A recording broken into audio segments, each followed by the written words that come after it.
Welcome to Bodi RJ சமையல். இன்றைக்கி நம்ம பார்க்க போகிற ரெசிபி மாங்காய் துவையல். வாங்க அதை எப்படி செய்யலான்னு பார்க்கலாம். இப்போ நான் மாங்காய் துவையலுக்கு ஒரு மாங்காய் எடுத்திருக்கேன். இந்த மாதிரி கல்லா மாங்காவை நான் எடுத்திருக்கேன். நீங்கள் உருண்டை மாங்காவை எடுத்துக்கோங்க, அது நல்ல டேஸ்ட், இதை விட நல்லா டேஸ்ட்டாக இருக்கும். அது இல்லாமல் நல்லா காயாக எடுத்துக்கிட்டிங்கன்னா கொஞ்சம் புளிப்பாகவும் இருந்தால் இன்னும் நல்லாயிருக்கும். இப்போ நான் கொஞ்சம் பழுத்த மாதிரி எடுத்திருக்கேன், அது கொஞ்சம் இனிப்பாகவும் இருக்கும், அதனால் நான் இந்த மாதிரி எடுத்திருக்கேன். இப்போ இந்த தோலை நம்ம பீல் கட்டரால் சீவிக்கிறோம். இந்த மாதிரி 1-2 சீவிக்கங்க, நல்லாயிருக்கும்.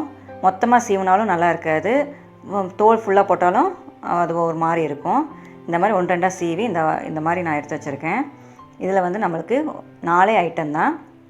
இதை ஃபுல்லாக அப்படியே பச்சையாகவே போட்டுக்கலாம். நம்ம தேங்காய் ஒரு 2 கீத்து, வத்தல் ஒரு 4, நறுக்கி வச்ச மாங்காய், உப்பு, இதை போட்டு ஒரு குறைன்னு அரைச்சி வச்சுக்கோங்க.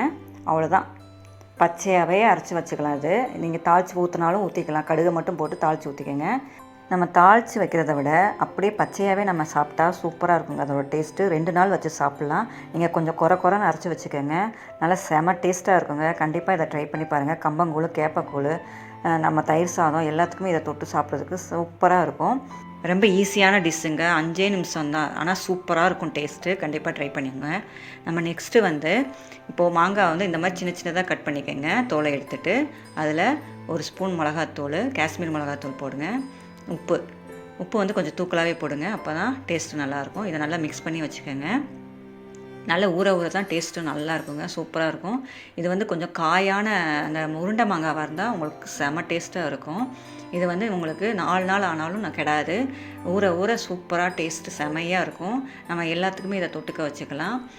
இதுலேயும் கடுகை நீங்கள் தாளித்து கொட்டிக்கலாம், சூப்பராக இருக்கும். ஊறுகாய் மாதிரி நம்ம அப்பப்போ எடுத்து சாப்பிட்லாங்க. கண்டிப்பாக ட்ரை பண்ணி பாருங்கள். மீண்டும் அடுத்த வீடியோவில் சந்திக்கும் வரை நன்றி, வணக்கம்.